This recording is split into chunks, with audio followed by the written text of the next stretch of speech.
Allez, imagine que tout le monde te tourne le dos. On te prend pour un fou, pourtant tu détiens la vérité. Que ferais-tu?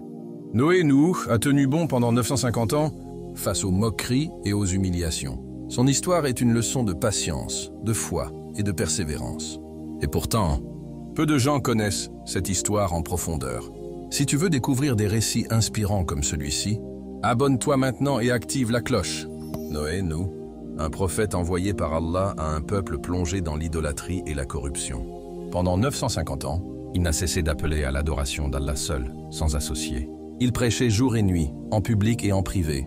Mais au lieu de l'écouter, les gens se moquaient de lui, le traitaient de fou et rejetaient son message.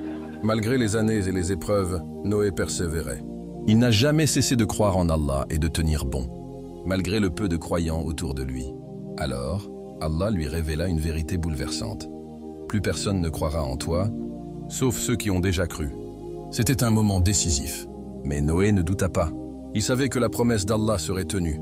Il continua à prêcher avec ferveur, tout en bâtissant un grand bateau sous l'ordre divin. Imagine cette scène.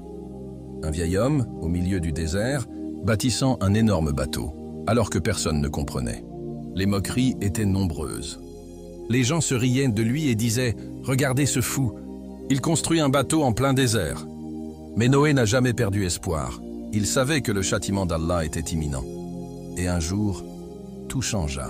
Les cieux se déchirèrent, la terre craqua, et le déluge tant annoncé arriva. Les torrents d'eau jaillirent des cieux et la terre se déversa. L'eau engloutit tout. Seuls les croyants, avec Noé, embarquèrent dans l'arche. Des animaux de chaque espèce étaient à bord, mais il y avait aussi son propre fils qui refusait de monter. Noé l'appela désespérément. « Ô mon fils, monte avec nous et ne sois pas avec les mécréants. » Mais le fils, pensant pouvoir se sauver sur une montagne, refusa. Le déluge dura 40 jours et 40 nuits. La terre se transforma en un océan déchaîné, engloutissant tout sur son passage. Les montagnes disparurent, les villages furent noyés. Ce fut la fin d'une époque. Puis Allah ordonna aux eaux de se retirer.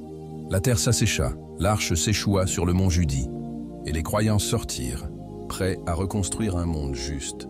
L'histoire de Noé est une leçon de foi, de patience, de confiance en Allah.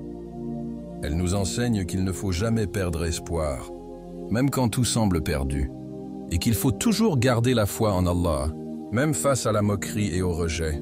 Noé a sacrifié tout ce qu'il avait pour transmettre le message d'Allah. Et toi, si tu étais seul contre tous, comme Noé, choisirais-tu de rester fidèle à tes convictions? Si tu veux entendre d'autres histoires inspirantes des prophètes, abonne-toi et active la cloche pour ne rien manquer. Salam alaikum wa rahmatullah.